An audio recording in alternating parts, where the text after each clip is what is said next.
Bienvenue à tous sur les histoires d'horreur de Monsieur Mystère. Dans l'épisode d'aujourd'hui, je vous raconte 8 histoires vraies et glaçantes sur des disparitions terrifiantes lors de fêtes d'Halloween. Tout a commencé par une soirée qui aurait dû être amusante, et s'est terminée par un mystère que personne n'a pu expliquer. Mais avant de commencer, n'oubliez pas de vous abonner. Likez, partagez avec vos amis, et dites-moi d'où vous regardez. Merci à tous. Maintenant, commençons. Histoire 1. C'était sur une propriété agricole près du lac Cragstone, non loin de Hebrew, un endroit habituellement loué pour des balades en charrette de foin et des mariages dans des granges en automne. Fallon avait trouvé l'événement sur un forum local douteux qu'elle suivait. Je crois que le post s'appelait quelque chose comme la dernière fête des moissons, et il prétendait être la plus grande soirée d'Halloween au sud de Kingston. Elle était insistante. Elle m'a supplié d'y aller. Elle a dit qu'elle ne voulait pas y aller seule. Qu'elle m'avait rendu service ce jour-là, quand elle était venue à l'anniversaire de mon collègue et avait fait semblant d'être ma petite amie pour que mon ex me laisse tranquille. Fallon avait un sixième sens pour ce genre de choses. Si elle disait qu'une soirée valait le coup, c'était généralement vrai. On avait toujours été proches, plus que la plupart des cousins. On avait grandi à 2 rues l'un de l'autre, on était allés dans les mêmes écoles, dans le même camp de vacances bizarre un été, on avait même travaillé ensemble dans un cinéma pendant quelques années. Ce soir-là, elle portait un costume complet de médecin de la peste. Je parle d'une cape noire, de gants noirs, et de ce masque antique avec un bec recourbé. Ça ressemblait à quelque chose de volé dans une vieille exposition médicale, trop détaillée pour être acheté en magasin. Elle l'avait trouvé sur Etsy, chez un vendeur de Prague, et elle le montrait fièrement depuis des semaines. Quand elle le mettait, ça ne ressemblait pas à un déguisement. Ça semblait lui appartenir.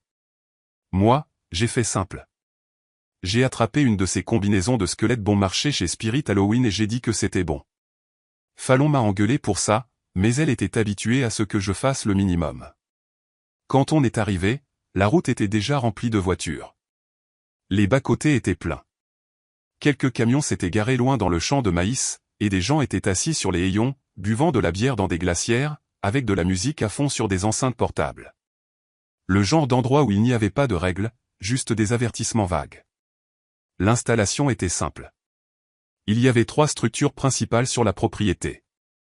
La première était la grange de la fête, immense, avec des poutres apparentes, des machines à brouillard qui crachaient de la fumée par les fenêtres supérieures et des lumières noires le long des poutres. La musique pulsait déjà quand on est arrivé. À côté, il y avait une petite grange à foin, barrée de rubans jaunes et noirs, avec des panneaux à accès interdits qui semblaient recyclés d'un ancien chantier. La troisième était un abri avec des plateaux de sandwich au porc effiloché, des gobelets en plastique de cidre, nature ou alcoolisé. Les gens étaient partout, dans tous les états de déguisement, des loups-garous complets au jeu de mots à moitié bâclés sur des badges. La grange principale était le chaos. Facilement 200 personnes entassées à l'intérieur, sautant au rythme de la basse qui faisait trembler le plancher, des verres renversés, des costumes qui s'entrechoquaient. Tout le monde filmait tout. Fallon s'est jeté dedans comme si elle attendait ça toute sa vie. J'ai essayé de suivre son énergie au début, j'ai dansé avec elle un moment, j'ai ri, je me suis laissé bousculer dans quelques cercles de gens en sueur que je ne connaissais pas. Mais après peut-être 1 heure, j'ai commencé à me sentir bizarre. Il y avait une pression qui montait derrière mes yeux, comme celle qu'on ressent juste avant qu'une migraine ne frappe. Ce n'était même pas la musique, juste un bourdonnement étrange et sourd dans ma tête qui s'est transformé en nausée. J'ai dit à Fallon que j'avais besoin de prendre l'air, et je me suis dirigé vers le feu de camp. Elle m'a suivi un moment, faisant toujours tournoyer sa cape comme si elle était dans une pièce de théâtre. Puis elle a pointé du doigt la grange à foin, celle avec le ruban d'avertissement, et a dit qu'elle avait entendu parler d'un petit groupe qui s'y faufilait. Quelque chose à propos d'histoires de fantômes, de défis, et de shots de vodka maison. Elle m'a demandé si je voulais venir. J'ai dit non. J'ai dit que j'avais besoin de quelques minutes pour me sentir normal à nouveau. Elle m'a fait une petite révérence ridicule, comme si elle recevait un prix, et s'est fondue dans la foule. Je me souviens de la lumière du feu qui a accroché les lentilles de son masque pendant 1 seconde avant qu'elle ne disparaisse derrière un groupe de cow-boys et de reines de bal couvertes de sang. C'était la dernière fois que je l'ai vue. Je ne me suis pas inquiété tout de suite. Fallon faisait ça parfois. Elle disparaissait dans les fêtes, trouvait quelqu'un d'intéressant, et réapparaissait avec des histoires et 3 nouveaux abonnés Instagram. Je me suis assis près du feu, regardant les gens jeter des bonbons dans les flammes comme s'il s'agissait d'un rituel. Un gars a lancé un sac entier de Tootsie Rolls en hurlant comme s'il invoquait Satan. Des conneries de fête typiques. De temps en temps, je vérifiais mon téléphone. Aucun message, aucun signal. Ce n'était pas si inhabituel ici, mais c'était toujours agaçant. Environ 40 minutes se sont écoulées avant que je ne commence à demander autour de moi. J'ai pensé qu'elle était peut-être partie prendre des photos.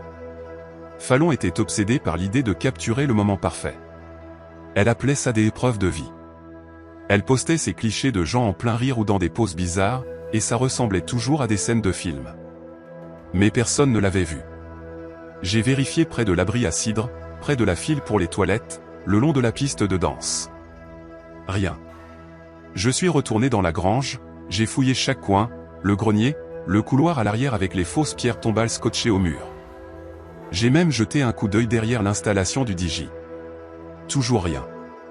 Il y avait quelqu'un en costume de médecin de la peste, mais c'était un petit gars avec des lacets fluorescents et un masque clairement en plastique. Définitivement pas Fallon. Je suis retourné près du feu et j'ai commencé à scanner chaque groupe. Une fille dans une combinaison de diable rouge m'a tendu un gobelet de cidre alcoolisé. Je lui ai demandé si elle avait vu Fallon, la fille au masque d'oiseau. Elle a cligné des yeux comme si elle devait y réfléchir. Puis elle a dit, « Elle n'est pas déjà partie ?»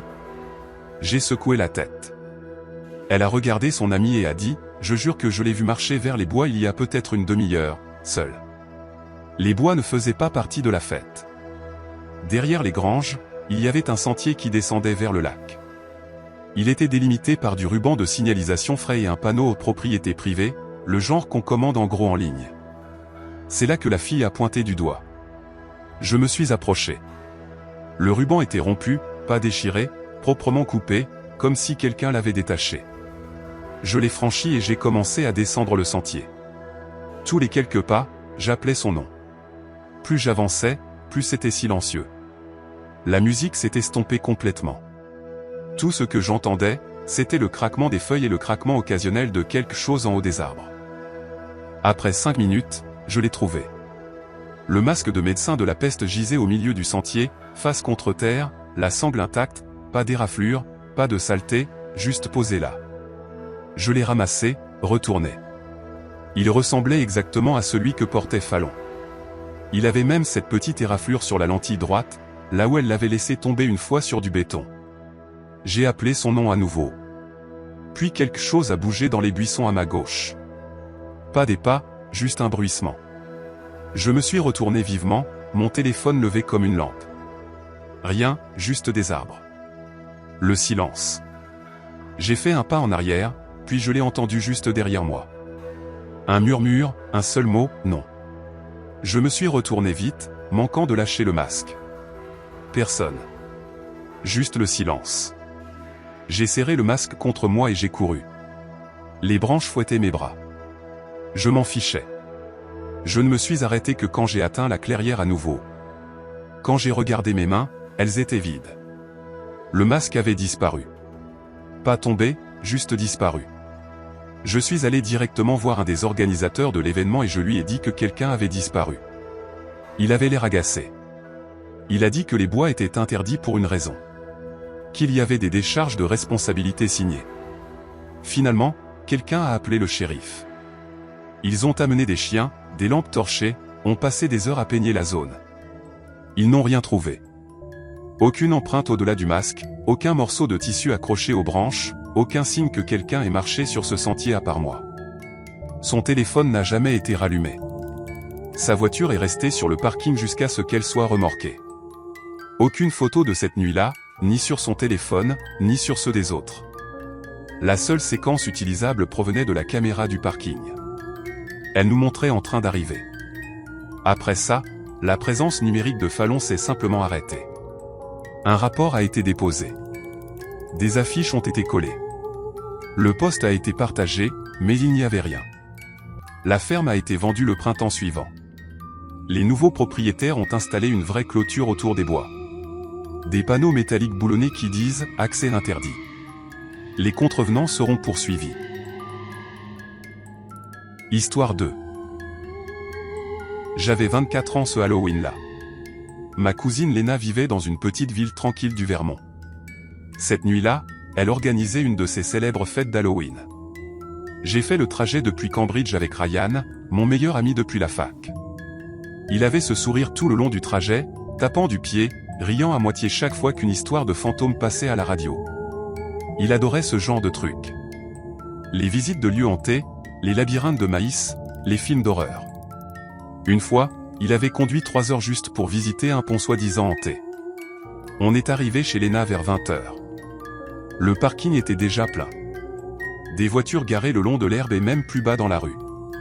Sa maison était illuminée de guirlandes oranges enroulées autour du porche. Des toiles d'araignées factices aux fenêtres. De la musique qui pulsait de l'intérieur. Le genre de scène où on voit tout de suite que la fête bat déjà son plein. Léna nous a accueillis sur le porche. Elle portait une longue robe blanche, à l'ancienne, déchirée aux bons endroits, le visage peint pâle avec du noir sous les yeux. Elle ressemblait à une mariée morte d'un siècle oublié. Je me souviens qu'elle avait du faux sang qui coulait du coin de sa bouche et un voile de dentelle couvrant à moitié un œil. Elle m'a serré dans ses bras, puis a regardé par-dessus mon épaule vers Ryan. « J'ai fait le meilleur labyrinthe à ce jour », a-t-elle dit, rayonnante. Personne n'est encore arrivé au bout sans faire demi-tour. Ryan était déjà excité. Il a dit quelque chose comme « défi accepté » et m'a lancé un regard qui disait qu'il allait disparaître dans ce truc dès qu'il le pourrait. La cour était un chaos organisé. Des gens déguisés riaient autour du feu de camp. Quelqu'un jouait à pêcher des pommes sous des lumières vacillantes. Quelques couples dansaient lentement sur un remix d'une chanson d'Halloween glaçante. La grange était éclairée. 2 murs couverts de membres factices. De la glace sèche déversant du brouillard sur le sol. Une projection de fantômes à détecteur de mouvement qui scintillait et gémissait toutes les quelques secondes. Ryan s'est approché et a chuchoté « J'y vais ». Il reculait déjà, pointant du doigt vers le bord de la cour où se trouvait l'entrée du labyrinthe. « Tu ne vas même pas prendre un verre d'abord ?»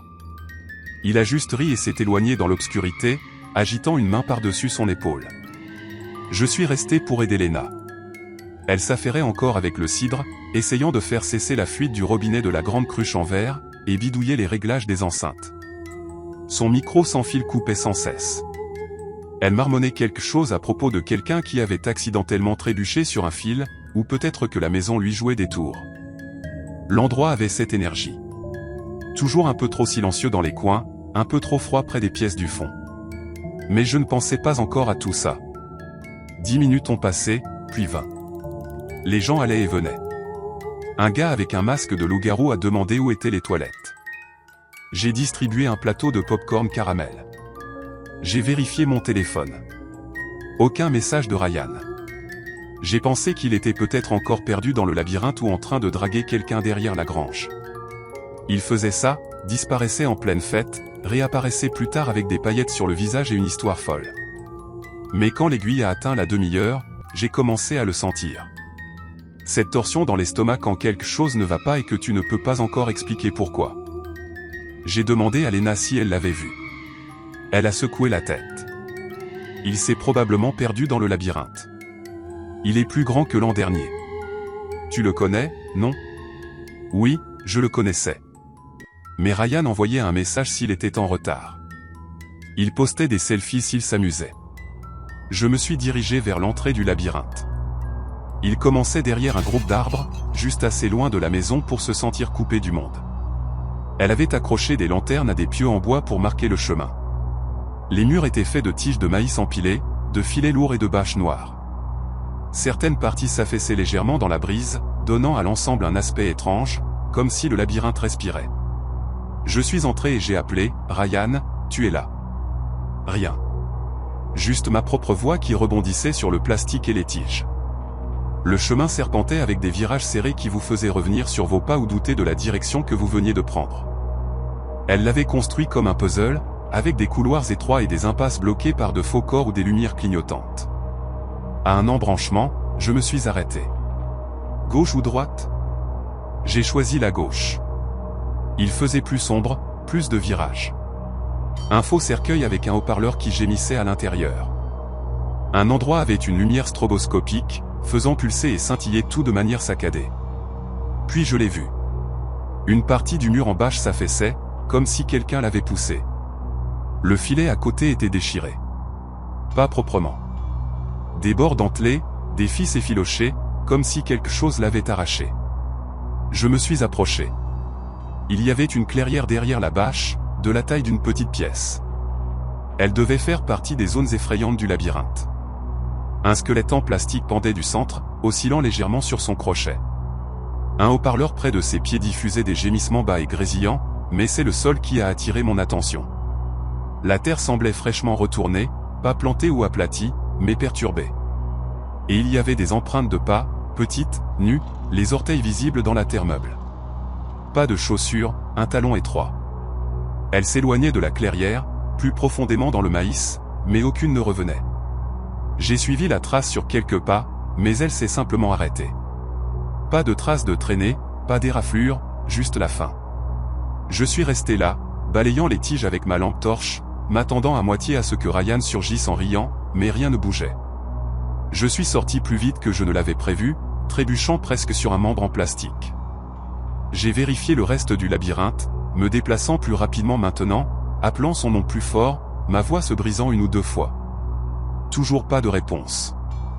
De retour près du feu de camp, j'ai trouvé Gillian.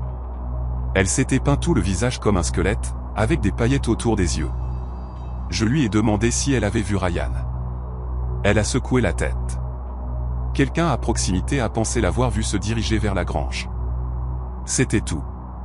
Lena m'a trouvé en train de faire les 100 pas et m'a répété qu'il jouait probablement un tour. Il connaît le plan. Peut-être qu'il a trouvé une sortie pour le personnel. Peut-être qu'il te regarde en ce moment même, en train de paniquer. J'ai voulu la croire, mais ma poitrine était trop serrée pour ça. À 23h, la musique s'est éteinte. La plupart des invités avaient commencé à chuchoter. Quelques-uns ont proposé de m'aider à chercher. On a fouillé chaque bâtiment. La grange, l'abri, même l'espace sous le porche où Lena rangeait le bois. Rien. Je suis retourné dans le labyrinthe avec une lampe torche cette fois. La bâche avait disparu. Toute la section de bâche avait disparu, comme si quelqu'un l'avait enroulée et emportée. Dans la clairière, j'ai trouvé quelque chose de nouveau, un gant noir, en cuir fin, avec une petite déchirure près de la couture. Je l'ai tenu à la lumière et j'ai su que c'était celui de Ryan. Il l'est porté comme partie de son déguisement. Un magicien ou un vampire, quelque chose de dramatique comme ça. Je l'ai glissé dans ma poche et j'ai continué plus profondément dans le maïs. Pas de vent, mais les tiges bougeaient de temps en temps, juste légèrement. J'ai trouvé une autre tige de maïs cassée, pliée à un angle aigu, et écrasée à la base comme si quelqu'un avait marché dessus fort. J'ai poussé à travers et je n'ai rien trouvé. Juste un arbre. Plus de lumière. Plus de labyrinthe. J'ai appelé à nouveau, j'ai attendu. Le silence semblait trop épais, comme si la nuit écoutait. Je suis revenu en trébuchant cette fois, butant contre des racines et un sol inégal. Quand je suis arrivé sur le porche, Lena était déjà en train d'appeler la police. Les adjoints sont arrivés avec des SUV et des projecteurs, ont parcouru le labyrinthe avec nous, ont vu les mêmes choses que moi, confirmé les empreintes, le gant, la déchirure dans le filet, ont amené des chiens. Ils ont reniflé et suivi la piste jusqu'à cet endroit près de la clairière. Puis plus rien, pas de traces, pas d'odeur. Comme s'il avait marché dans l'air. Ils nous ont donné des lampes torchées, suggéré d'attendre le jour, proposé de mettre en place un périmètre de recherche, puis ils sont partis. Lena m'a donné la chambre d'amis. Je n'ai pas dormi, je suis juste resté là, à fixer le plafond, en essayant de tout rassembler. Le matin, on a parcouru toute la propriété, le champ du fond, l'étang, le bord des bois. Toujours rien. Les invités étaient partis. Certains étaient partis au milieu de la nuit. D'autres évitaient simplement le contact visuel en me croisant. Un gars a ri nerveusement et a dit « Un sacré coup pour Halloween ». Je n'ai pas répondu. Dans les semaines qui ont suivi, la police est revenue. Ils ont amené des drones, cartographié les champs, vérifié les maisons voisines. Personne n'avait vu Ryan. Sa voiture était toujours derrière la grange. Son téléphone était à l'intérieur, sur la chaise près de la cheminée. Son portefeuille à côté. Lena n'arrêtait pas de repasser tout dans sa tête. Elle a engagé un détective privé, un gars avec son propre équipement et ses propres chiens de pistage. Il n'a rien trouvé. Il a dit que c'était comme si la terre l'avait avalé. Histoire 3. Il y avait cette fête d'Halloween à 2 maisons de chez moi, en face de ce terrain vague avec la balançoire rouillée et la clôture cassée que personne n'a jamais réparée. J'habitais dans ce quartier en dehors de Marlow, dans l'Oregon, depuis mes 6 ans. Mes parents avaient acheté la maison à une époque où c'était encore surtout des familles et des retraités. Mais je ne connaissais pas vraiment les gens qui organisaient cette fête. C'était un jeune couple, peut-être la fin de la vingtaine, emménagé cet été-là. Ils nous saluaient toujours si on se croisait sur le trottoir, mais je n'avais jamais retenu leur nom jusqu'à la nuit de la fête. Ils se sont présentés comme Colin et Marissa. C'était la première fois que je leur parlais vraiment. Une semaine avant Halloween, des enveloppes oranges sont apparues dans toutes les boîtes aux lettres de la rue. Pas de timbre, pas d'adresse de retour, juste glissée comme une invitation personnelle. Écrite à la main à l'encre noire, costumes obligatoires. Pas de téléphone. Le plaisir commence à 20 h. Aucune info pour répondre, aucun numéro de maison, juste ça. Dani a trouvé ça hilarant. Elle a brandi le mot comme s'il s'agissait d'une carte au trésor et a dit « On y va, c'est sûr ». Elle planifiait son costume depuis août. Médecin de la peste. La totale, une cape en velours noir, un masque à bec d'oiseau avec des lentilles teintées, des gants allant jusqu'au coude avec des doigts osseux cousus dans le tissu. Elle avait même ajouté de minces anneaux métalliques à ses doigts pour qu'ils cliquettent quand elle les bougeait. Moi, j'ai opté pour un hoodie squelette et un peu de peinture faciale blanche étalée à la va-vite. Elle m'a regardé, impassible, et a dit « Tu ressembles à l'esprit de l'effort minimal ». On est arrivé à la maison un peu après 20 h. Quelques autres invités arrivaient en même temps, et tout de suite, quelque chose semblait bizarre. La maison était petite depuis la rue, un seul étage, un peu délabré. Mais à l'intérieur, elle semblait immense. La pièce avant s'ouvrait sur un long couloir éclairé par des ampoules rouges au lieu de lumière normale, un plancher en bois sombre, et une machine à brouillard qui crachait de la brume sur le sol. Il y avait des toiles d'araignées dans les coins et de petites poupées en papier accrochées au plafond comme des décorations. L'air sentait faiblement la cannelle et quelque chose d'aigre, comme du vinaigre. Pas de musique, juste des conversations douces, des rires occasionnels. Tout le monde était déguisé. Certains étaient ridicules. J'ai vu un gars en armure de nuit qui essayait de se déplacer sans renverser une lampe. Une autre personne était déguisée en jukebox. D'autres portaient des masques simples ou des capes, mais personne n'avait de téléphone à la main. Je n'y ai pas prêté attention au début. J'ai pensé que les gens entraient simplement dans l'ambiance. Les autres nous ont accueillis à la porte. Colin était habillé en maître de cérémonie, veste rouge, haut de forme, gants blancs. Marissa était une marionnette, avec des articulations peintes et des ficelles pendantes à ses manches, comme si elle était suspendue par quelque chose au-dessus d'elle. Tous les deux portaient des lentilles noires. Ils souriaient beaucoup, ne disaient pas grand-chose, se contentaient de hocher la tête, de laisser entrer les gens, de distribuer des verres. Dani est resté près de moi pendant une demi-heure environ. On a discuté avec un couple déguisé en sorciers jumeaux, avec des robes bleues assorties et des chapeaux scintillants. On a traîné dans la cuisine, pris des shots de gelée verte dont je suis sûr à 90% qu'ils contenaient de l'absinthe. Puis elle m'a regardé, s'est penchée près de moi et a chuchoté « Allons voir ce qu'il y a au fond du couloir ». Elle adorait ce genre de truc. Les pièces flippantes, les maisons bizarres, les attractions hantées. On a passé plusieurs portes. La plupart étaient fermées. Une était légèrement entr'ouverte. Et quand on a jeté un coup d'œil à l'intérieur, c'était une petite pièce avec des étagères du sol au plafond remplies de vieilles poupées en porcelaine, au visage fissuré et aux yeux de verre poussiéreux. Des portraits en noir et blanc étaient accrochés entre les étagères, tous représentant des gens masqués, certains élégants, d'autres grotesques. Dani s'est tournée vers moi et a souri sous son masque. « C'est tellement flippant », a-t-elle dit. Puis elle est entrée. Je l'ai suivie, j'ai regardé autour de moi. Une des photos montrait un couple en tenue de mariage, sauf que la mariée portait un masque de tête de chèvre et que le marié n'avait pas d'yeux. Je me suis retourné pour dire quelque chose, mais elle avait disparu. Au début, j'ai pensé qu'elle s'était cachée derrière la porte pour me faire peur. J'ai même dit « Ok, bien joué ». Et j'ai regardé derrière les coins. Rien. Je suis retourné dans le couloir. J'ai vérifié les deux extrémités. La cuisine à nouveau. La cour arrière. Elle n'était nulle part. La cour arrière s'était remplie entre-temps. Plus d'invités se tenaient autour d'un faux cimetière avec un chaudron de glace sèche bouillonnant au centre. Certaines personnes étaient accroupies autour, jetant ce qui ressemblait à des herbes. Toujours pas de Danny. J'ai sorti mon téléphone et lui ai envoyé un message. « Ok, tu m'as eu. Où es-tu » Aucune réponse. Je l'ai appelé, ça a directement basculé sur la messagerie. Je n'ai pas paniqué, juste un peu irrité. Elle adorait les farces, surtout à Halloween. Mes 5 minutes sont devenues 10, puis 20. J'ai commencé à marcher plus vite, de pièce en pièce, demandant aux gens s'ils avaient vu quelqu'un en costume de médecin de la peste. Certains ont hoché la tête de manière vague. 2 ou 3 ont dit « elle est avec les autres ». Quand j'ai demandé ce que ça voulait dire, ils ont soit ri, soit détourné le regard. Personne n'a donné de réponse claire. J'ai trouvé Colin appuyé contre la rambarde de l'escalier et je lui ai demandé directement s'il l'avait vu. Il a juste haussé les épaules et dit « certaines personnes trouvent leur propre chemin pour sortir ». Ça ne voulait absolument rien dire. J'ai bousculé Marissa près de la porte d'entrée, mais elle s'est placée devant moi, souriant trop largement, et a demandé « es-tu prêt pour la suite ?» Elle l'a dit comme si on était au milieu d'une histoire dont je n'avais pas accepté de faire partie. Je suis sorti, je suis resté un moment sur le trottoir devant la maison, en essayant de me calmer. La rue était calme, normale. Aucun signe de quoi que ce soit de bizarre vu de l'extérieur. J'ai attendu peut-être 10 minutes. Puis je suis retourné à l'intérieur, et quelque chose avait changé.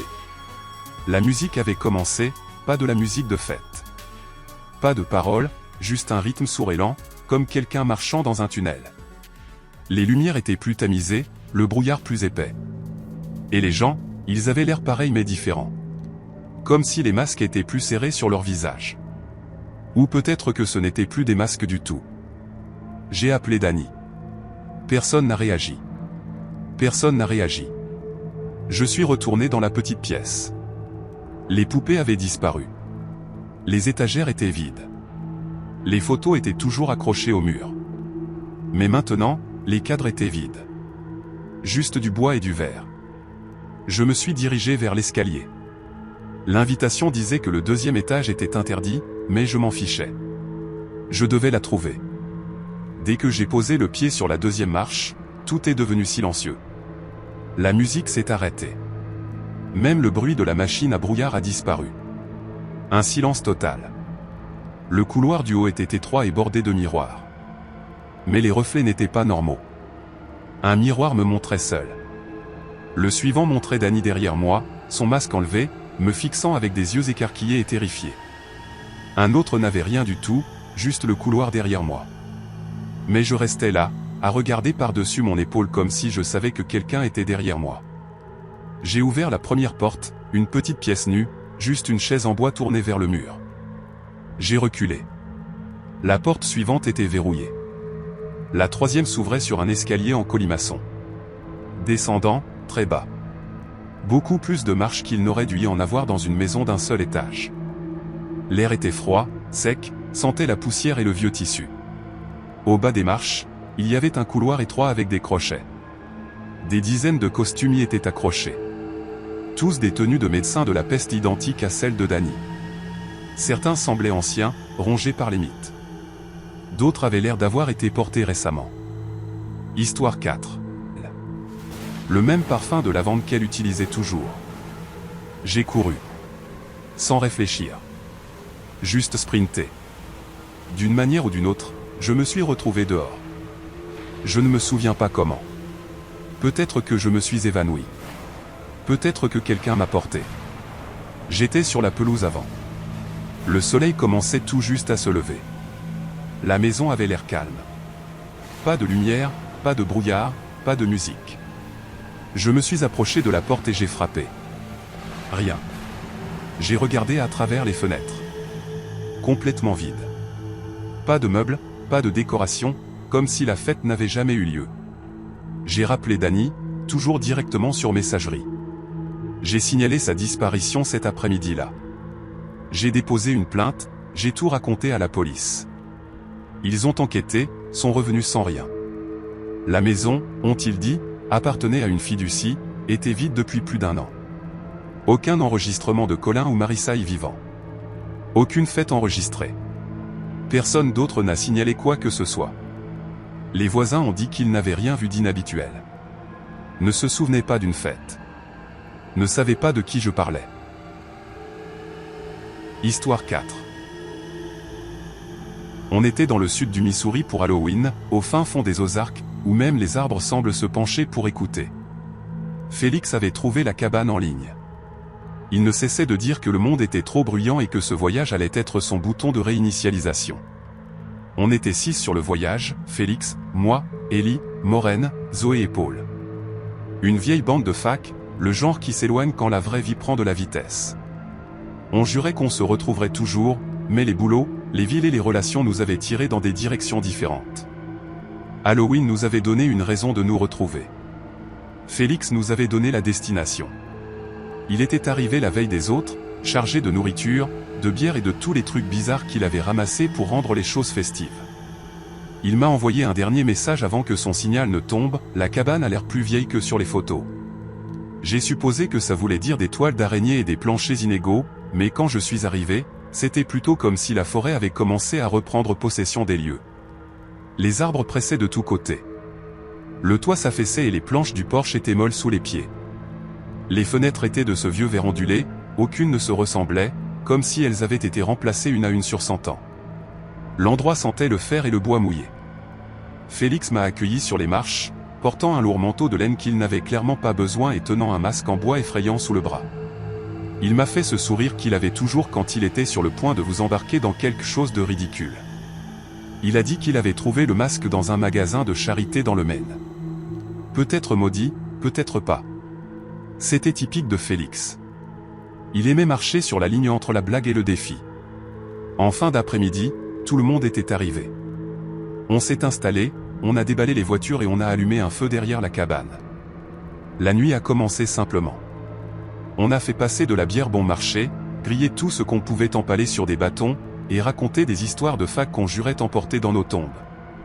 Ça faisait du bien, c'était naturel. Le genre de rire qui vous fait oublier depuis combien de temps vous n'aviez pas vraiment ri. Puis le vent a tourné. Il n'y a pas eu de montée progressive. Il a juste fait froid d'un coup, comme si quelqu'un avait retourné la forêt comme un gant. Le feu ne s'est pas éteint, mais la chaleur ne nous atteignait plus. Zoé a fait une blague sur les esprits des Ozarks, et Félix a enchaîné directement, agitant le masque comme s'il s'agissait d'un accessoire de fête. Peut-être qu'ils sont déjà là, a-t-il dit, et il a ri un peu trop fort. Vers minuit, on était rentré. Le feu s'était consumé, et le froid s'infiltrait plus profondément qu'il ne l'aurait dû.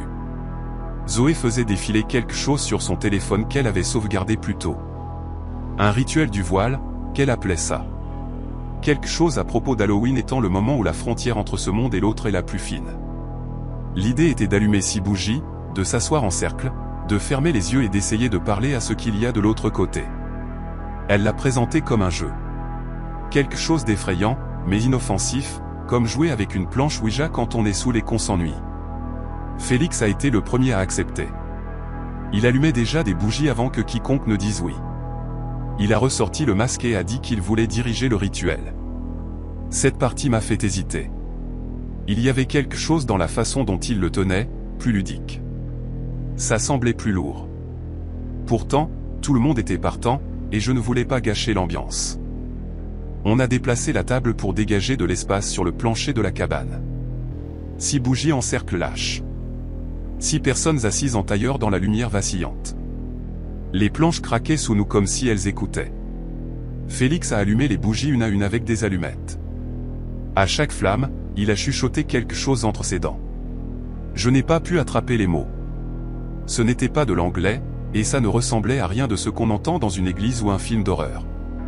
Ça avait un son brut, ébréché, comme si les syllabes étaient faites pour le bois, pas pour les bouches. Dès que la dernière bougie a été allumée, les ombres sur les murs ont bougé. La pièce semblait plus froide, plus sombre, même avec la lumière des bougies. Et puis, les 6 flammes se sont penchées sur le côté, chacune d'elles s'inclinant vers Félix. Pas de courant d'air, pas de brise, juste cet alignement parfait et effrayant. Il a enfilé le masque juste une seconde, et quand il l'a enlevé, son nez saignait, fin et régulier. Il l'a essuyé du revers de la main comme si ce n'était rien. « Tu n'es pas censé regarder » a-t-il dit à voix basse. Puis il a ri, mais c'était tout faux, tendu, essoufflé, comme si ça lui faisait mal de le laisser sortir. Personne n'a dit un mot pendant un long moment. Puis Paul a frappé dans ses mains une fois, essayant de briser la tension, et a marmonné quelque chose sur le rituel qui était terminé. On a tous hoché la tête, soufflé les bougies et fait semblant que tout allait bien. Mais quelque chose avait changé. La pièce semblait plus lourde après ça, comme si l'air s'était chargé d'électricité statique et de regrets. Vers minuit 30, Félix s'est levé et a dit qu'il allait aux toilettes extérieures. Il a pris sa lampe torche. Personne n'a proposé de l'accompagner. On a juste regardé le faisceau disparaître entre les arbres. Ce fut la dernière fois que l'un de nous l'a vu. Au début, personne n'a paniqué. On a pensé qu'il avait peut-être besoin d'une minute. 15 minutes ont passé, puis 20, puis 30. Paul a ri et a dit que Félix essayait probablement de nous faire peur, qu'il était probablement accroupi derrière la pile de bois, attendant de surgir en hurlant. Je suis sorti avec Ellie pour vérifier. On a suivi le chemin. La porte des toilettes était ouverte, oscillante. La lumière était toujours allumée à l'intérieur, vide. Aucune empreinte de pas s'éloignant dans aucune direction, juste les nôtres.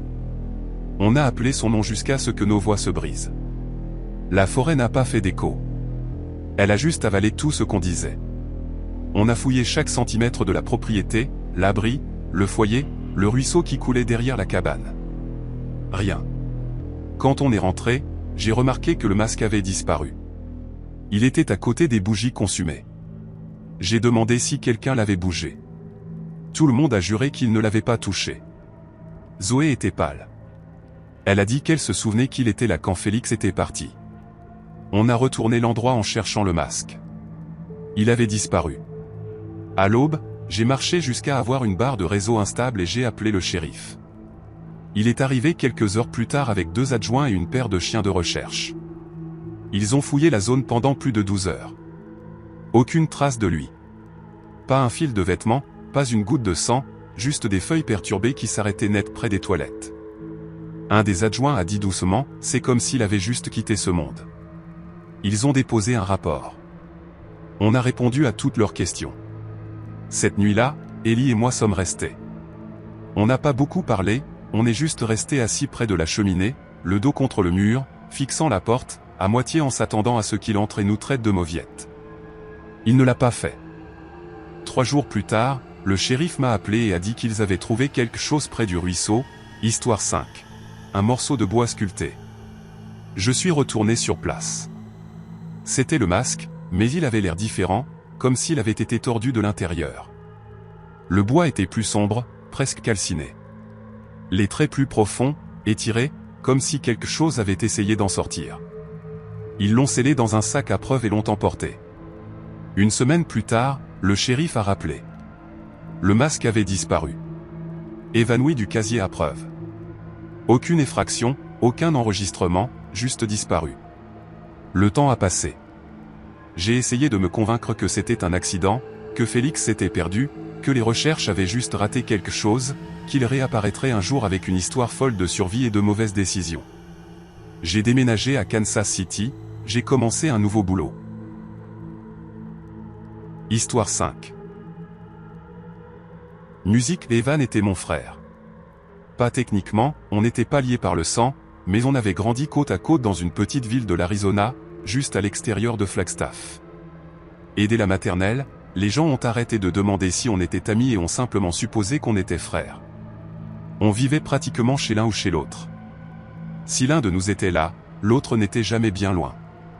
On avait ce genre de lien où on pouvait passer des semaines sans se voir et reprendre comme si le temps ne s'était pas écoulé. Mais honnêtement, on ne passait jamais des semaines sans se voir.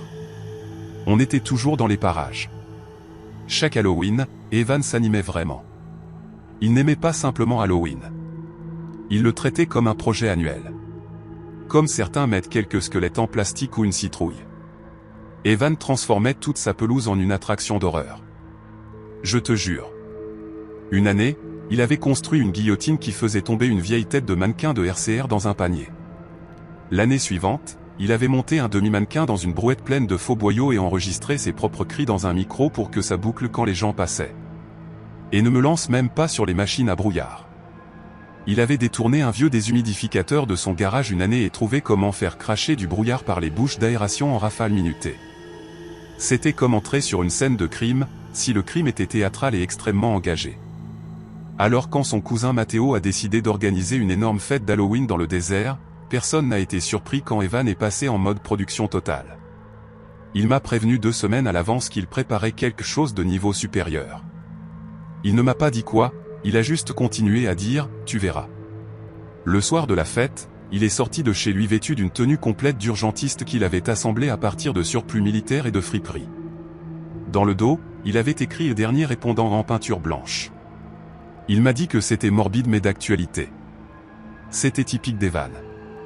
Il faisait une blague probablement trop tôt, puis il insistait dessus et arrivait quand même à te faire rire. J'ai roulé des yeux et j'ai dit que c'était ridicule. Il a juste souri et dit, c'est le but.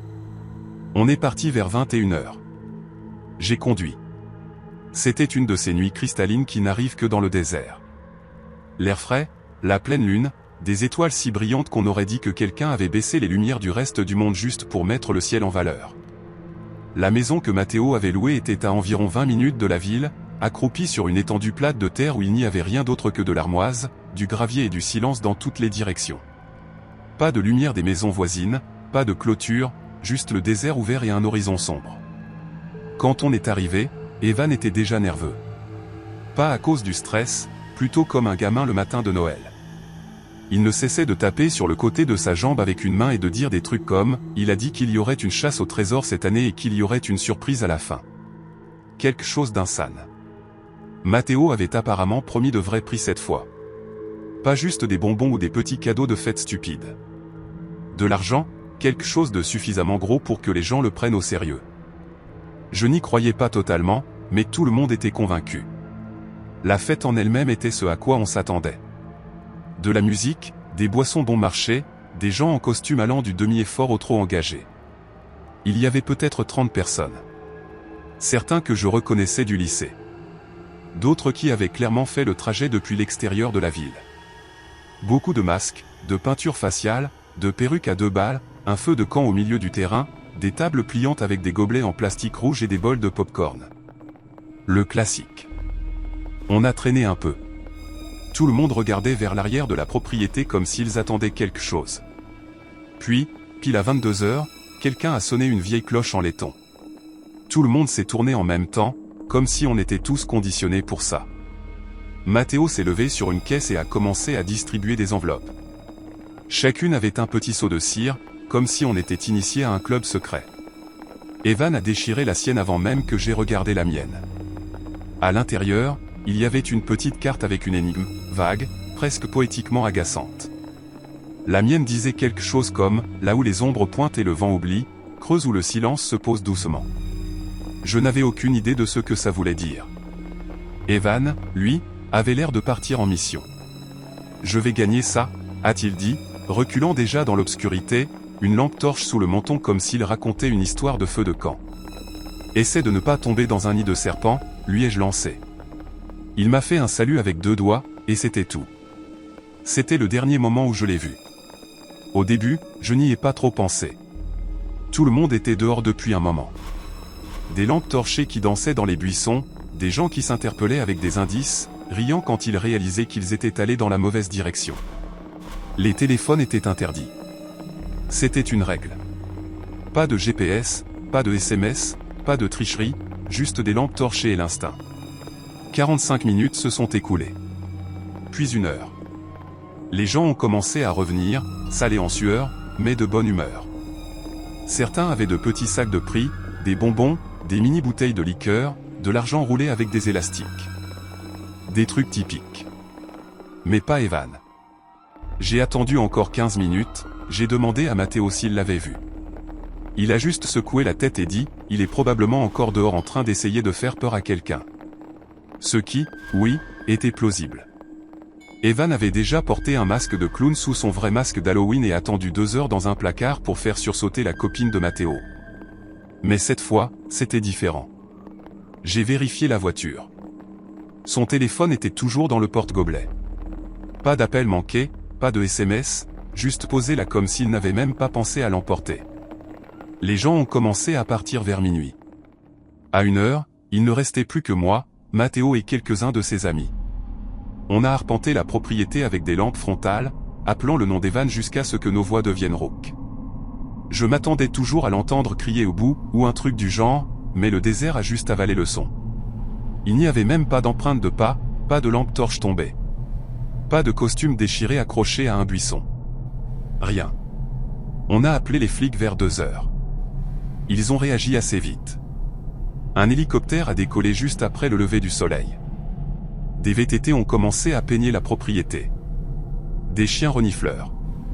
Une recherche en quadrillage complet. Ils ont vérifié chaque centimètre carré de terrain dans un rayon d'1 mile. Rien. Enfin, presque rien. Ils ont trouvé une des cartes énigmes coincée entre 2 rochers à environ 1/4 de mile. Ce n'était pas celle d'Evan. Elle avait le nom de quelqu'un d'autre écrit en bas au marqueur noir. Cette personne était revenue sans problème. Elle a dit qu'elle l'avait laissé tomber en suivant une fausse piste. Après 72 heures, les efforts de recherche ont été réduits. À la fin de la semaine, l'enquête a été officiellement close. Aucun signe de jeu de vilainie, aucun signe de détresse, aucune piste à suivre, juste un espace vide là où tout le monde était avant. Ses parents ont arrêté de m'appeler après un moment. Pas parce qu'ils me blâmaient, je ne pense pas, mais parce que j'étais celui qui avait conduit, celui qui l'avait vu s'éloigner dans le noir comme si ce n'était rien. Histoire 6. J'avais 31 ans quand Nico a disparu lors de cette fête d'Halloween en dehors d'une ville appelée Tannery Ridge. On travaillait tous les deux aux archives historiques de l'Archfield, ce qui sonne bien plus excitant que ça ne l'est vraiment. Le bâtiment était une ancienne remise à calèche, poussiéreuse, à moitié rénovée, toujours soit trop chaude, soit trop froide, selon la proximité des radiateurs de l'aile ouest. Nico travaillait à la préservation. Il adorait les détails. Des trucs minuscules et obsessionnels, comme le type de ficelle utilisée pour lier les lettres ou la façon dont les dommages d'eau s'étalaient sur le coin d'un document. Il n'était là que depuis environ 6 mois, mais on avait tout de suite accroché. Le même sens de l'humour, très sec, un peu bizarre, les mêmes goûts pour les vieux films d'horreur où tout était légèrement décalé et où on n'expliquait jamais vraiment rien. On se plaignait des bruits des radiateurs, qui faisaient des bruits rythmiques comme des coups, qui parfois s'alignaient parfaitement avec nos pas et donnaient l'impression que quelque chose nous imita depuis le couloir. Quand j'ai reçu l'invitation à la fête de Caroline, j'ai failli ne pas en parler à Nico. Ce n'était pas vraiment son truc. Une grande vieille ferme louée, une foule créative, beaucoup de boissons faites avec des herbes dont les gens prétendaient connaître les noms. Mais j'ai pensé que je pouvais lui en parler. Il a levé un sourcil par-dessus ses lunettes et a dit, d'un ton monocorde, « Seulement si je peux venir en Vincent Price. » Et il le pensait. Il est arrivé chez moi ce soir-là déjà déguisé, manteau en velours, au col, cravate en dentelle, le tout. Il avait cette canne avec un pommeau en argent qui aurait pu appartenir à l'arrière-arrière-grand-père de quelqu'un. Il a dit qu'il l'avait eu lors d'une vente de succession, et franchement, je l'ai cru. La moustache était trop bien faite. Ce n'était pas exagéré ou cartoon. C'était subtil, net, et d'une manière ou d'une autre, ça rendait son visage plus anguleux, comme si ce n'était pas un déguisement, comme s'il se souvenait simplement comment être quelqu'un d'autre. On a pris ma voiture, évité l'autoroute, et on est resté sur les routes de campagne. Rien que des étendues d'arbres, de longues plaques de brouillard roulant sur les champs. Le genre de trajet où chaque borne kilométrique se ressemble, et où on commence à se demander si on n'est pas allé trop loin, même si ce n'est pas le cas. La ferme se trouvait au bout d'une allée de gravier, nichée entre des arbres squelettiques qui bougeaient à peine dans le vent. Il y avait des bougies aux fenêtres, mais pas de musique à l'extérieur. Pas de rire. On n'entendait pas la fête avant d'être juste sur le porche. À l'intérieur, il y avait environ 40 personnes, la plupart en costume, la plupart déjà éméchées ou faisant semblant de l'être. Les décorations étaient à moitié bâclées, mais charmantes. Des toiles d'araignée drapées, des bols de bonbons cabossés, une seule enceinte Bluetooth coincée dans un rebord de fenêtre jouant de la musique qui sautait de temps en temps, comme si le fichier était corrompu. L'air sentait le cidre, la sueur et les vieux planchers. Les lumières du 2e étage étaient éteintes. Caroline a dit que le disjoncteur avait sauté et que personne n'avait envie de le réparer. La cave était verrouillée, ou du moins, elle l'était quand on est arrivé. Nico est entré comme s'il était déjà venu. Les gens l'ont remarqué. Ça arrive quand on a l'air de Vincent Price sorti d'une bobine de film et entré dans une fête. Un gars en combinaison squelette lui a fait une révérence dramatique. Une fille en robe de bal déchirée l'a appelé comte velours et lui a offert un verre qui ressemblait à de l'eau de marais. Il a souri poliment mais n'a pas vraiment engagé la conversation. Il scannait la pièce, observait tout. Il faisait toujours ça. Aux archives, il pointait des trucs bizarres que personne d'autre ne voyait. Des marques d'outils minuscules, des têtes de clous mal assorties, des documents qui avaient été pliés et dépliés d'une manière qui ne correspondait pas à leur âge supposé. Ce n'était pas de la paranoïa. Il remarquait juste les choses. Vers 22h, on s'est séparés. J'ai été entraîné dans une conversation dans la cuisine avec quelques amis de Caroline à propos d'un musée de poupées hantées que quelqu'un prétendait avoir visité en Belgique. La dernière fois que j'ai vu Nico, il était debout sur la terrasse arrière, une main sur sa canne, écoutant calmement un gars en masque à gaz parler de sites funéraires oubliés et de lignes lay. Il ne riait pas ni ne hochait trop la tête, il était juste debout, très droit, comme s'il s'ancrait à cet endroit précis. À 22h15, j'ai réalisé qu'il n'était pas revenu. Ce n'était pas grave. J'ai supposé qu'il était sorti prendre l'air ou qu'il s'était promené avec le gars au masque à gaz pour discuter. Mais après quelques minutes de plus, j'ai vérifié près du feu de camp. Il y avait encore quelques personnes qui fumaient, se disputaient sur des tirages de tarot, grillaient des chamallows directement dans les braises. J'ai demandé si quelqu'un avait vu Nico. Une femme avec des paillettes collées dans les cheveux a dit « Le gars Vincent Price ?» Oui, il est parti avec le médecin de la peste il y a peut-être 10 minutes. Un autre gars a ajouté « Il parlait d'os, de vrais os. » Il a ri. Personne d'autre n'a ri. J'ai demandé dans quelle direction ils étaient partis et elle a juste gesticulé vaguement vers la lisière d'arbres derrière l'abri. Il y avait un sentier, rudimentaire, inégal, marqué par des citrouilles sculptées éclairées par de petites bougies qui vacillaient à peine dans le vent. Ça ressemblait à un chemin hanté, mais trop silencieux. Pas d'enceinte, pas de décor, juste ce silence étrange qui ne ressemble pas tant à la nuit qu'à une absence. Je l'ai suivi sur environ 30 pieds. Puis les citrouilles se sont arrêtées. Plus de lumière, plus de sentiers, juste de l'herbe humide, un terrain en pente et de grands arbres qui ne semblaient pas bouger. J'ai appelé son nom une fois. Rien. Le son ne s'est même pas répercuté. Il est juste mort. Je suis retourné, un peu mal à l'aise, mais pensant toujours, ok, peut-être qu'ils ont fait le tour par l'avant ou qu'ils ont trouvé un endroit pour fumer. À l'intérieur, toujours pas de Nico. J'ai vérifié la cuisine, le salon, même la file d'attente pour les toilettes. Je lui ai envoyé un SMS, tout va bien? Pas de réponse. 10 minutes ont passé. Puis 20. J'ai essayé de l'appeler, ça a directement basculé sur la messagerie. Pas de sonnerie, pas de délai, juste une chute plate. J'ai recherché. Chaque pièce en haut et en bas. Les gens ont commencé à demander ce que je cherchais. Quand j'ai dit le gars déguisé en Vincent Price, quelqu'un a fait une blague sur le fait qu'il avait été offert à la forêt. Personne n'a ri. L'étage était noir comme l'encre. J'ai utilisé la lampe torche de mon téléphone, fouillant parmi les manteaux, les canettes de bière, les coins vides. Rien. Quand je suis redescendu, la porte de la cave était entr'ouverte, pas grande ouverte, juste assez. Le cadenas était par terre, comme s'il avait été arraché. J'ai poussé la porte avec 2 doigts. Elle s'est ouverte lentement en grinçant. Pas de lumière à l'intérieur, juste une odeur lourde comme de la moisissure, de la terre froide et autre chose que je n'arrivais pas à identifier, comme des plantes mortes ou du tissu humide. J'ai tenu mon téléphone devant moi et j'ai descendu les marches. Chaque marche craquait d'une manière qui me faisait penser à des articulations plutôt qu'à du bois. La cave était petite, avec un sol en terre, de vieilles étagères ployant sous le poids d'objets oubliés. Des piles de bois de chauffage qui semblaient inutilisées, et dans le coin éloigné, à peine couvert par une bâche bleue, j'ai vu quelque chose de métallique. Je me suis approché. C'était la canne de Nico, posée en biais comme si quelqu'un l'avait lâchée en plein pas et était parti sans se baisser. Pas d'empreinte de pas, pas de manteau, pas de chapeau, juste la canne.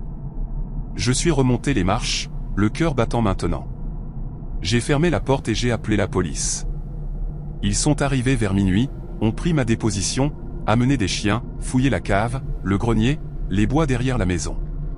Rien. Pas de Nico. Pas de gars en masque de médecin de la peste. Pas de signe de lutte. Juste la canne et une nouvelle chose. Un verre à vin à l'étage, posé soigneusement sur le rebord de la fenêtre. Il n'était pas là avant. Je le sais. L'hôte a juré qu'il ne connaissait pas Nico, qu'il a dit que l'invitation était ouverte, que personne n'avait de liste officielle. Personne ne se souvenait lui avoir parlé. Juste des impressions vagues. Le gars en velours, le type flippant. Je pensais qu'il était avec quelqu'un d'autre.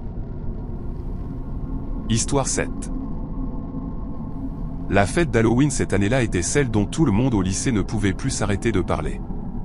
C'était dans une vieille grange dans le New Hampshire, que le cousin de quelqu'un avait loué pour la nuit. Il y avait censé avoir des lumières, de la musique forte, des machines à brouillard, peut-être même un feu de camp si personne ne se plaignait. C'était la première vraie fête depuis la fin des confinements, alors les gens étaient un peu fous à ce sujet.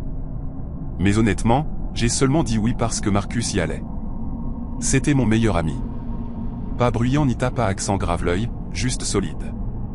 Il rendait l'école moins pénible, comme un refuge. Le genre de gars qui partageait ses écouteurs pendant un cours ennuyeux ou qui s'échappait avec toi pendant la pause déjeuner juste pour s'asseoir derrière le gymnase et parler de rien. Il n'a jamais essayé d'être comme tout le monde. Alors quand il m'a regardé et a dit « Allez, tu vas vraiment aimer celle-là », j'ai cédé. On a eu un trajet en voiture avec son grand frère, Théo, qui nous a déposés au bout d'une longue allée en terre. Les voitures étaient déjà alignées des deux côtés, jusqu'à la grange. Même depuis la route, on pouvait voir les lumières stroboscopiques à l'intérieur clignoter à travers les portes ouvertes et le brouillard s'échapper comme de la fumée. Ça ne ressemblait pas à une fête d'école. Ça ressemblait à quelque chose qui aurait probablement dû être arrêté 1 heure plus tôt. Marcus s'était surpassé cette année-là. Un épouvantail complet, avec un masque en toile de jute, une robe nouée autour de ses bras, des brins de paille qui dépassaient de partout. Il avait l'air ridicule de la meilleure façon possible. Moi, j'avais un hoodie squelette paresseux et un peu de peinture blanche étalée sur les joues, le strict minimum. Quand on est entré, il faisait instantanément chaud.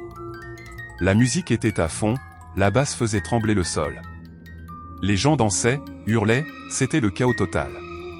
Quelqu'un avait placé de fausses pierres tombales dans les coins et accroché des lumières oranges le long des poutres. Le brouillard rendait impossible de voir clairement qui que ce soit, juste des éclairs de visage et des éclats de couleurs qui passaient. Marcus était dans son élément. Il se fondait dans différents groupes comme s'il appartenait à tous.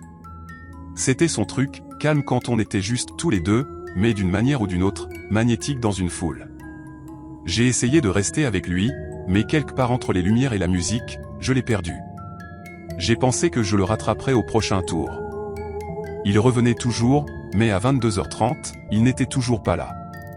Je lui ai envoyé un SMS. Rien. Je l'ai appelé, directement sur messagerie. C'était impossible d'entendre quoi que ce soit là-dedans, alors je suis sorti pour avoir un meilleur signal. Il y avait un grand champ ouvert derrière la grange. Un groupe plus petit s'était rassemblé autour d'un feu de camp improvisé, juste un vieux fût rempli de bois en feu. J'ai demandé autour de moi si quelqu'un avait vu un gars déguisé en épouvantail. Un gars m'a regardé avec un air vide et a haussé les épaules. Une fille avec un chapeau de sorcière a dit qu'elle l'avait vu partir derrière la grange avec quelqu'un. Quand j'ai demandé qui, elle a juste secoué la tête. Elle a dit qu'elle ne les reconnaissait pas. Elle a dit qu'il portait un masque blanc uni. Pas même un déguisement, juste un masque blanc. Sans trait. Au début, j'ai ri. Ça ressemblait à une mauvaise blague d'Halloween. Mais quand je suis allé derrière, c'était vide. Les portes étaient toujours calées ouvertes, et je pouvais sentir le foin venir de l'intérieur. Le sol était encore mou de la pluie qu'on avait eue la veille, et sous la lumière faible des projecteurs, j'ai vu les empreintes de pas. 2 séries se dirigeant droit vers la lisière d'arbres à l'arrière de la propriété. Une série était large et profonde, comme des bottes. L'autre semblait plus petite, de la taille de Marcus. J'ai suivi les traces sur quelques pas avant qu'elles ne commencent à s'estomper dans l'herbe. Puis les empreintes de bottes, les plus grandes, se sont simplement arrêtées, comme au milieu du champ, en plein pas, disparues. Mais les petites empreintes ont continué sur quelques mètres. Puis celles-là aussi se sont arrêtées, juste à côté d'une racine d'arbre où quelque chose était enchevêtré. C'était une corde, rugueuse, effilochée, tordue autour des racines. Le même type de corde que Marcus avait enroulée autour de ses bras pour son déguisement. Je l'ai détachée et j'ai regardé vers la grange. Tout le monde était encore à l'intérieur, dansant comme si de rien n'était. J'ai réessayé son téléphone. Toujours rien. J'ai texté « Où es-tu » Quelques secondes plus tard, mon téléphone a vibré. Nouveau message. C'était de Marcus. Un seul mot, aider, sans ponctuation, sans suite. J'ai répondu immédiatement, mais je n'ai rien reçu. C'est là que mon estomac a vraiment fait un bond. J'ai dirigé ma lampe torche vers les arbres et j'ai commencé à courir. Le faisceau n'était pas génial. Il éclairait à peine au-delà de quelques mètres, mais c'était suffisant pour apercevoir quelque chose à moitié enfoncé dans la boue. Une botte. Sa botte. Juste posée là, propre, les lacets encore attachés, pas jetés, pas arrachés, comme si on l'avait enlevé soigneusement et posé. J'ai appelé son nom, hurlé dans le noir. Pas de réponse, pas d'écho non plus, juste un silence épais et un brouillard froid. Je me suis retourné et j'ai couru vite, me faufilant à travers les portes de la grange. À l'intérieur, c'était comme si rien n'avait changé. La musique tonitruante, les gens faisant toujours la fête. J'ai trouvé le gars qui était censé organiser et je lui ai dit que Marcus avait disparu. Au début, il a ri, a dit que les gens s'éloignent tout le temps pendant les fêtes. Mais quand je lui ai montré le texto, son visage a changé. Il a dit qu'il allait regarder, mais m'a dit de ne pas encore appeler les flics. Il ne voulait pas attirer les ennuis sur la fête. C'en était trop pour moi. Je suis retourné dehors et j'ai composé le 911. Les flics sont arrivés peut-être 20 minutes plus tard. À ce moment-là, la moitié de la foule était soit partie, soit prétendait ne rien savoir. Ils ont parlé aux gens qui traînaient encore. Personne n'a admis avoir vu Marcus partir, sauf un gars, grand, un peu nerveux, qui a juré l'avoir vu parler à quelqu'un près de l'entrée latérale. Il a dit que l'autre gars portait un masque blanc et un hoodie gris. Il a dit qu'il avait supposé que c'était un déguisement jusqu'à ce qu'il réalise qu'il avait vu la même personne plus tôt, debout près de la route quand il était arrivé pour la première fois. Il a dit que le gars ne bougeait pas, ne parlait à personne, se contentait de rester là. Quand les flics ont fouillé les bois, ils ont trouvé ce que j'avais trouvé. Les empreintes de pas, la corde, la botte unique. Rien d'autre. Pas de sang, pas de signe de lutte, pas de téléphone, juste de la boue, du brouillard et des impasses. Le lendemain matin, ça a fait les infos locales. Adolescent disparu après une fête d'Halloween. Le classique. Le jeu de vilainie n'est pas exclu. Enquête en cours. C'était la dernière fois qu'ils ont donné une vraie mise à jour. Un mois plus tard, ça s'est tu. Après 3 mois, ils ont arrêté d'appeler ça une enquête. Après 6 mois, plus personne n'en parlait, sauf moi, parce que les messages n'ont pas arrêté. Chaque nuit d'Halloween, à 22h32 précisément, mon téléphone vibre. Toujours d'un numéro inconnu, toujours le même mot, aider. La police a tracé le signal une fois, a dit qu'il venait de quelque part près de la vieille grange. Ils ont recherché à nouveau, n'ont rien trouvé. L'année dernière, j'y suis retourné seul. La grange est complètement abandonnée maintenant. La peinture s'écaille, le toit s'affaisse, les fenêtres sont condamnées. Je me suis garé au bout de la même allée en terre et j'ai attendu. 22h32, le téléphone a vibré. Le message est arrivé. Aider. Puis un autre. Une photo. Elle était sombre, de mauvaise qualité, un peu granuleuse. Ça ressemblait à une capture d'écran d'une vidéo, mais je savais ce que je voyais. La corde, cette texture de toile de jute rugueuse. Et en arrière-plan, à peine visible, quelque chose de lisse et de blanc, sans trait, un masque. Cette année, j'y retourne encore. Histoire 8. Cette année-là, j'avais tout donné. J'avais accroché des lumières oranges le long du porche. Des toiles d'araignées factices dans chaque coin. Une de ces citrouilles gonflables qui ne restent pas droites dans le vent. Un squelette en plastique attaché à la rambarde. Des banderoles noires flottant dans la brise comme si quelqu'un vous faisait signe de partir. Des vides de maisons hantées de banlieue totale. Et oui, c'était un peu excessif, mais il y a quelque chose dans Halloween qui permet aux adultes de laisser tomber leur dignité et de redevenir simplement ridicules. Peut-être que c'est le sucre, ou peut-être que tout le monde aime secrètement être effrayé quand ça semble sûr. Bref, la plupart du quartier est venu. Des familles des deux bouts du pâté de maison, les couples d'accent grave côté, même quelques étudiants de la maison de location sur El Rilan. Ils sont venus avec des déguisements à moitié bâclés, des oreilles de chat et des chemises à carreaux prétendant être des loups-garous, mais ils ont apporté du cidre et aidé au nettoyage plus tard, alors pas de plainte. Les Burns sont aussi venus, ce que je ne pensais pas qu'ils feraient. Ils avaient été assez discrets depuis leur emménagement pendant l'été. Ils ont amené leur fils, Tyler. Tyler avait 8 ans, un petit gars maigre, tout en genoux et coudes. Il avait cette façon de bouger qui donnait l'impression qu'il n'était jamais vraiment ancré, comme si ses pieds touchaient à peine le sol. Et ses cheveux, un vrai désastre. Champion de l'électricité statique du quartier. Il se dressait dans toutes les directions comme s'il était en état de choc permanent. Il était complètement obsédé par les fantômes. Je l'avais vu trimballer des livres de bibliothèque avec des esprits de dessin animés sur les couvertures.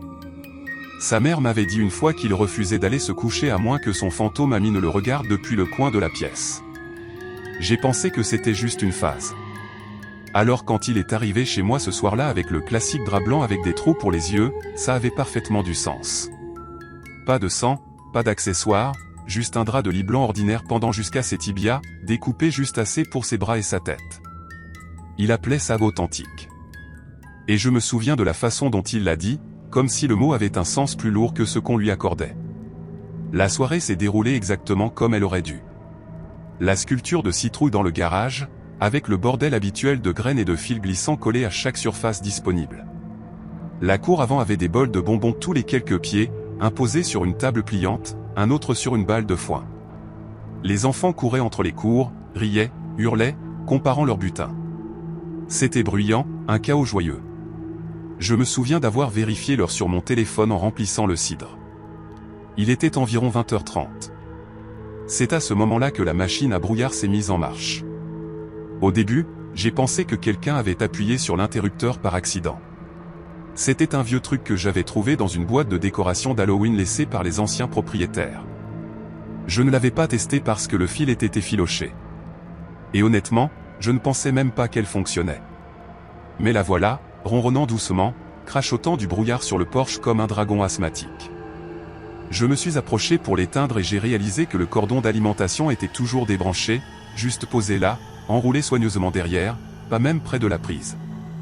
La machine elle-même, aucun interrupteur actionné, aucune lumière allumée, juste un sifflement silencieux et du brouillard froid dévalant les marches. Je l'ai débranché quand même. Réflexe, je suppose. Puis je me suis retourné. Tyler était au bord de la cour, immobile, faisant face au bois. La lisière d'arbres longe l'arrière de ma propriété, peut-être 30 mètres de bois dense avant qu'elle ne s'ouvre sur un vieux sentier pédestre qui n'a pas été correctement utilisé depuis des années, envahi par la végétation. Il y a une clôture là-bas aussi. Pas haute, peut-être 90 cm. Juste assez pour marquer la limite des choses. Il était juste là, les bras le long du corps, le drap flottant légèrement dans la brise, aucun mouvement, aucune réaction à qui que ce soit derrière lui. J'ai appelé son nom une fois. Rien, pas de sursaut, pas de mouvement de tête. Rachel, sa mère, s'est approchée de moi. Il fait ça parfois, a-t-elle dit avec un petit haussement d'épaule. Il s'évade. Il vit dans son propre petit monde. On a ri un peu, mal à l'aise. Puis quelqu'un m'a bousculé avec une assiette de cookies et je me suis retourné pendant une demi-seconde. Quand j'ai regardé à nouveau, il avait disparu. J'ai pensé qu'il était entré. Probablement pour plus de bonbons ou pour se réchauffer. Alors je suis entré aussi, j'ai vérifié la cuisine.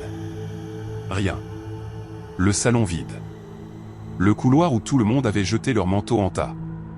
Aucun signe de lui. J'ai demandé autour de moi. Quelques personnes ont dit qu'elles ne l'avaient pas vu depuis un moment. Et comme ça, la fête a cessé d'être une fête. On a commencé à chercher, d'abord de manière décontractée, comme si c'était juste une partie de cache-cache. Cour arrière, porche avant, allée. Je suis passé sur le côté de la maison, à moitié en m'attendant à le voir accroupi derrière un buisson, gloussant. Mais après quelques minutes, les gens sont devenus sérieux. On pouvait sentir le changement. La conversation s'est arrêtée. Tout le monde a commencé à appeler son nom. Tyler, Tyler, Tyler. Encore et encore. Les voix rebondissaient sur les maisons et les arbres comme des échos dans un canyon. Après 10 minutes, quelqu'un l'a dit. On devrait appeler les flics. Ça semblait extrême. Ça l'est toujours la première fois qu'on le dit. Mais quelque chose n'allait pas et tout le monde le savait. Les officiers sont arrivés rapidement. Petite ville. Ils le font toujours. Les bois derrière ma maison se sont transformés en une scène de série policière. Des lampes torchées balayant les arbres. Des officiers espacés en ligne. Des chiens aboyant au loin. Un voisin a sorti son drone, essayant d'avoir une vue d'en haut. Ça n'a pas aidé. Puis quelqu'un a trouvé le seau à bonbons de Tyler. Il était posé près de la clôture, plein, pas même ouvert, encore rempli des bonbons qu'on avait distribués. Des miniatures et des bonbons gélifiés emballés et intacts, ce qui est juste faux. Aucun enfant de 8 ans ne laisse un seau à bonbons plein derrière lui à Halloween. Pas sans que quelque chose l'en empêche. À environ 6 mètres dans les bois, quelqu'un a repéré le drap. Plié soigneusement au pied d'un arbre, comme si quelqu'un l'avait lissé à plat. Pas de boue, pas de déchirure, pas de signe qu'il avait été traîné ou laissé tomber.